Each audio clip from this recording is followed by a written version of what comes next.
रहीम अस्सलाम वालेकुम, welcome to my channel lectures with Umme Habiba. Last videos के अंदर हमने नर्वस सिस्टम को कवर कर लिया था। आज हम देखते हैं नर्वस सिस्टम से रिलेटेड डिसऑर्डर्स को कि कौन कौन सी रिलेटेड बीमारियां हैं जो नर्वस सिस्टम से रिलेटेड हैं। तो यहाँ पे 3 बीमारियां हैं जो हमारे नर्वस सिस्टम से रिलेटेड हैं। फर्स्ट वन है Parkinson disease, second one is epilepsy and third one is Alzheimer disease. अब वन बाय वन हम इनको डिस्कस करेंगे कि ये क्या हैं, इनकी अलामात क्या हैं, इनकी क्या क्या ट्रीटमेंट्स हो सकती हैं, क्या क्या इनकी रीज़न्स हैं। तो सबसे पहले हमारे पास है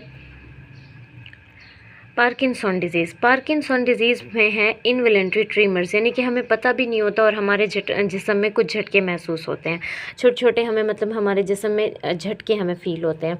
अब क्या क्या चेंजेस आती हैं हमारे जिस्म में अगर हमें पार्किंसन डिजीज़ है तो ठीक है। सबसे पहले है कि mainly effect on our movements, ठीक है, हमारी हरकत पे ही इसका सबसे बड़ा इफ़ेक्ट होता है और उन्हीं हरकत को देखकर ही किसी भी इंसान को अंदाज़ा हो सकता है कि इसको कोई ना कोई डिज़ीज़ है। तो क्या क्या इसके सिम्टम्स हैं, कौन कौन से सिम्टम्स हैं वो हम देखते हैं। सबसे पहले अगर हम फेस की बात करें तो कोई एक्सप्रेशन वो बंदा नहीं शो करता जिसको हम कहते हैं कि पार्किंसन डिजीज़ है, या बहुत कम या कोई भी तकरीबन उसके कोई एक्सप्रेशंस शो नहीं होते।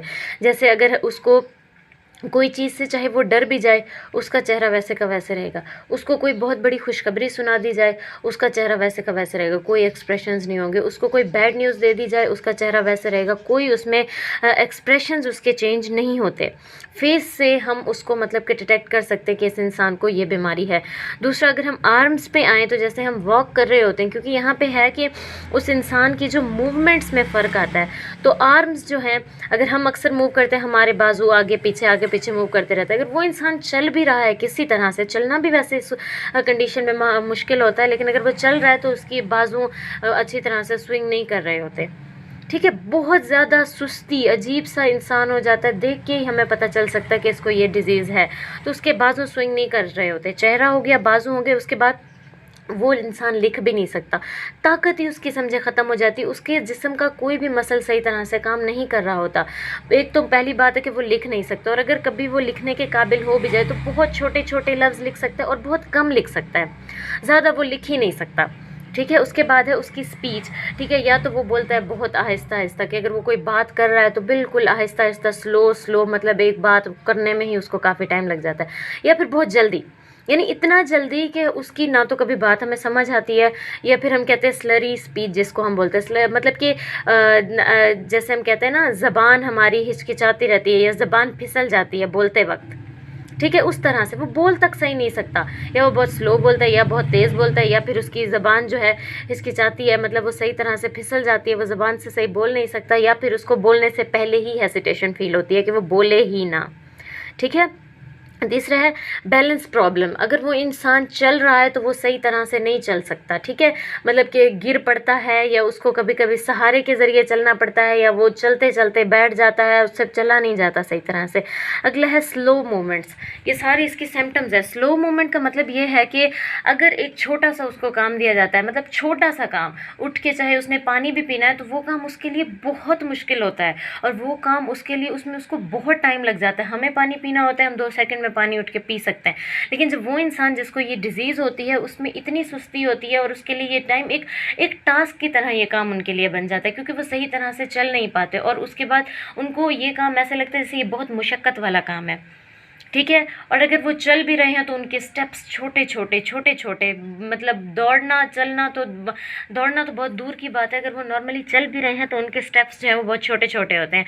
भाग के दौरान भी उनको क्या होता है कि उनको अपने पाँव घसीट के चलना पड़ता है, यानी उनका जिस्म एक तरह से ख़त्म हो जाता है, सुस्त हो जाता है इस तरह की डिज़ीज़ में, ठीक है। छोटे छोटे एक तो कदम होते हैं, और दूसरा उन कदमों के दौरान भी उनको अपने पाँव को घसीटना पड़ता है, और अगर वो एक दफ़ा किसी जगह पर बैठ गए, लाइक चेयर पे, बेड पे, चारपाई पे, किसी भी जगह पे वो बैठ गए, तो फिर उनके लिए उठना भी बहुत बड़ा टास्क है, ठीक है, ये है। अच्छा, यहाँ पे एक और चीज़ है कि यहाँ पे हमने जितनी भी चीज़ें देखी हैं ये हमारी जिस्म से रिलेटेड है, हमारे मसल्स से रिलेटेड है, कि सुस्ती वगैरह आ जाते हैं, इंसान चल फिर नहीं सकता, लिख नहीं सकता, बोल नहीं सकता, लेकिन इसमें एक चीज़ है कि उसका दिमाग बिल्कुल ठीक होता है, मतलब कि मेंटली वो इतना उस पर इफ़ेक्ट नहीं पड़ता इस डिज़ीज़ के अंदर, ठीक है। रीज़न इसकी क्या है, इसकी रीज़न हो सकती है हेड ट्रॉमा, यानी कि कोई दिमाग पे, उसके सर पे कोई ऐसी चोट लगी होती है जिसकी वजह से उसको पार्किंसन डिजीज़ हो सकती है। बाकी इस तरह की और इसकी कोई रीज़न नहीं है, सिर्फ है कि कोई आपके दिमाग पर अगर कोई चोट लगी है जो बहुत गहरी लगी है तो उसके नतीजे में पार्किंसन डिजीज़ हो सकती है। उसके बाद इसका ऑनसेट है, मतलब कि अगर ये एक तो 50s मतलब 50 की एज के बाद ही, क्योंकि 50 की एज से पहले अगर इंसान को थोड़े बहुत दिमाग पे चोटें वगैरह लग जाती हैं तो इंसान रिकवर कर लेता है, लाजमी नहीं है कि उसको पार्किंसन डिजीज़ हो। लेकिन 50 के बाद अगर इंसान को छोटी सी भी चोट अगर दिमाग पे लगे या मतलब इतना बड़ा अगर उसका एक्सीडेंट ना भी हो, थोड़ा सा कुछ उसके दिमाग के साथ हुआ हो तो उसको ये डिज़ीज़ हो सकती है। अब इसकी आ जाती हैं ट्रीटमेंट्स। लेकिन ये अच्छा इंसान है जो अगर ये डिज़ीज़ हो चुकी है तो उसका ये मतलब नहीं है कि वो मर जाएगा। ये तो सारी एक्टिविटीज़ होंगी उसके साथ, ये जो मैंने face, arm, speech, balance, step walk के बारे में बताया, ये सब तो होगा, लेकिन वो ज़िंदा रहता है। जितनी उसकी नॉर्मल लाइफ होती है वो अपने टाइम तक ही ज़िंदा रहता है, इसमें डेथ वगैरह का कुछ ऐसा कॉन्सेप्ट नहीं है। अब उसके बाद आती हैं इसकी ट्रीटमेंट्स। पहली जो मेडिसिन है वो एल डोपा है। इस टाइम पार्किंसन डिजीज़ को ट्रीट करने के लिए एल डोपा को यूज़ किया जा रहा है कि इससे ये ट्रीट हो। और दूसरी इसके लिए है, इसको अभी स्टार्ट नहीं किया गया, DGNF यानी glial cell line derived neurotrophic factor, ठीक है। ये एक नेचुरली अकरिंग प्रोटीन है, इसको अभी तक नहीं यूज़ किया गया। इसको फ़िलहाल जो है मंकी के अंदर और रैट के अंदर यूज़ किया गया है, तो ये है काफ़ी इफ़ेक्टिव, लेकिन अभी तक जो है इसको इस डिज़ीज़ के ट्रीटमेंट के लिए इस्तेमाल नहीं किया गया है। तो यहाँ पर हमारे पास पार्किंसन डिज़ीज़ कवर होती है। नेक्स्ट हम अपनी अगली डिज़ीज़, नेक्स्ट जो डिज़ीज़ है वो हमारे पास है अल्जाइमर डिज़ीज़। एलियस अल्जाइमर ने इसको डिस्क्राइब किया था 1907 के अंदर, और इसका सिर्फ और सिर्फ एक ही सिम्टम है, मतलब कि मेमोरी लॉस। इंसान का दिमाग ही ख़त्म हो जाता है, उसको कोई चीज़ नहीं याद रहती, उसके साथ क्या हो रहा है, क्या हो चुका है, उसको कुछ पता नहीं होता, दुनिया में क्या चल रहा है उसको कुछ पता नहीं होता। तो ये एक ऐसी डिज़ीज़ है जो हमारी फैमिलीज़ में भी रन करती है। अगर हमारे आबा अजदाद में है तो इसके काफ़ी चांसेस हैं कि ये अगली नस्ल के अंदर भी मुंतकिल हो सकती है। और इसके सिर्फ 2 रीज़न्स हैं अल्जाइमर डिज़ीज़ के। एक तो अगर इंसान के जिस्म के अंदर एल्यूमिनियम की कंसंट्रेशन ज़्यादा हो जाती है तब चांसेस हैं कि अल्जाइमर डिजीज़ इंसान को हो सकती है। और दूसरा जो इंसान के दिमाग के सेल्स हैं, मतलब ब्रेन सेल्स हैं ना, उनके ऊपर और उनके अंदर अगर एबनॉर्मल प्रोटीन पैदा हो जाती है या एबनॉर्मल प्रोटीन उन दिमाग के ऊपर आ जाती है तो दिमाग के सेल ख़राब हो जाते हैं और वो अपनी जो नॉर्मल एक्टिविटी है वो नहीं कर पाते। किसकी वजह से? क्योंकि प्रोटीन जो है वो दिमाग के सेल्स के ऊपर एक लेयर बना देती है, ठीक है। और इसका जो ऑनसेट है वो हम कहते हैं कि या तो ये 30 से 40 साल के दरमियान में हो सकती है या फिर ये मिड 60s मतलब कि 60 से 70 साल के दरमियान अल्जाइमर डिजीज़ हमें हो सकती है। इसके ट्रीटमेंट क्या है?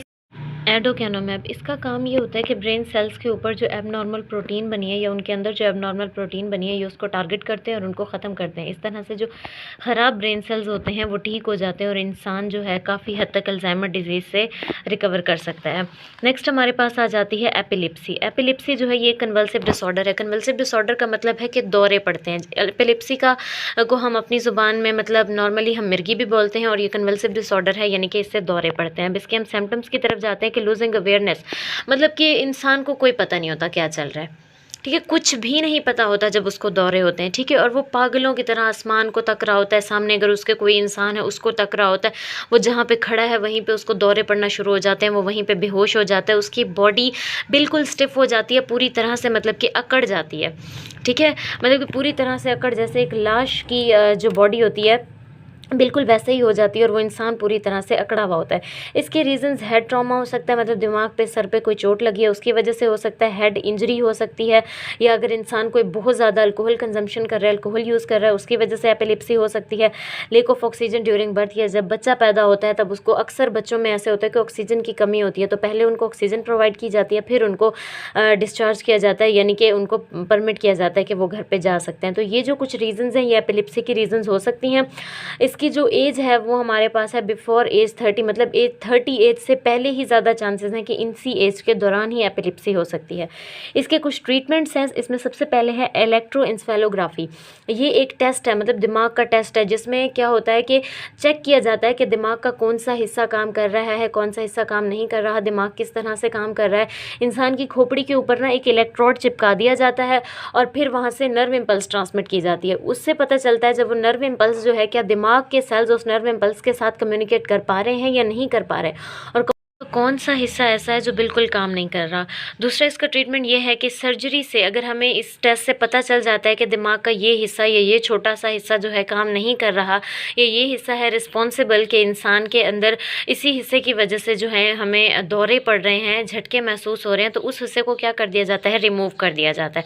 या फिर इलेक्ट्रिकल डिवाइस इंट्रोड्यूस करवा दिया जाता है। अगर कोई मतलब स्पेसिफिक पार्ट काम नहीं कर रहा तो उसकी जगह पर क्या करते हैं, एक इलेक्ट्रिकल डिवाइस रख देते हैं ताकि वो जो है इम्पल्स के साथ कम्युनिकेट करे और इंसान जो है इन तरह के दौरों से बच सके। बाकी कीटोजेनिक डाइट भी उनको रेफ़र की जाती है, जैसे कि दूध है, अंडे हैं, गोश्त है, इस तरह की डाइट। और एंटी एपिलेप्टिक ड्रग्स यानी ऐसी ड्रग्स जो एपिलेप्सी को कम करें, जो इंसान के दौरों को कम करें, इस तरह की ड्रग्स देकर इंसान को एपिलेप्सी से रिकवर करवाया जा सकता है। तो आज की लेक्चर के अंदर हमने नर्वस डिसऑर्डर्स को कवर किया है, जो हमारे पास 3 थी। हमने इन तीनों को डिटेल से देखा है। इनसे रिलेटेड कोई भी क्वेश्चन अगर आपका हो तो आप कमेंट सेक्शन में पूछ सकते हैं। मेरी वीडियो को लास्ट तक देखने के लिए थैंक यू। मेरे चैनल को प्लीज़, अगर कोई आप न्यू व्यूअर्स हैं तो मेरे चैनल को सब्सक्राइब करें, मेरी वीडियो को लाइक करें ताकि मुझे आप लोगों की तरफ से सपोर्ट मिल सके। Thank you so much. अल्लाह हाफ़िज़।